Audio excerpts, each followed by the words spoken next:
નમસ્કાર, પ્રસ્તુત છે આજના હવામાન સમાચાર। ગુજરાતમાં અત્યારે મિશ્ર ઋતુનો અનુભવ થઈ રહ્યો છે। રાજ્યના વિવિધ શહેરોમાં મહત્તમ તાપમાનનો પારો ઉચકાતા વહેલી સવારે તથા મોડી રાત્રે ઠંડી અને બપોરે ગરમીનો અનુભવ થઈ રહ્યો છે।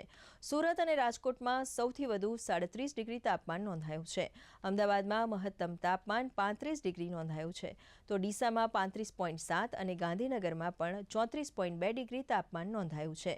ગુજરાતના હવામાન વિભાગે આગામી 7 દિવસ હવામાન સૂકું રહેવાનું અનુમાન વ્યક્ત કર્યું છે। દેશના હવામાનની વાત કરીએ તો ઉત્તર ભારતમાં હિમાચલ પ્રદેશ, લદ્દાખ, જમ્મુ કાશ્મીર અને ઉત્તરાખંડના વિવિધ ભાગોમાં 25 ફેબ્રુઆરીથી 28 ફેબ્રુઆરી વચ્ચે વરસાદ અને હિમવર્ષાની સંભાવના વ્યક્ત કરવામાં આવી છે। પંજાબ, ચંદીગઢ અને હરિયાણાના જુદા જુદા ભાગોમાં 26થી 28 ફેબ્રુઆરી વચ્ચે હળવાથી મધ્યમ વરસાદ પડી શકે છે। પશ્ચિમ યુપી, પૂર્વ યુપી અને રાજસ્થાનમાં 27 અને 28 ફેબ્રુઆરીએ હળવાથી મધ્યમ વરસાદની શક્યતા છે।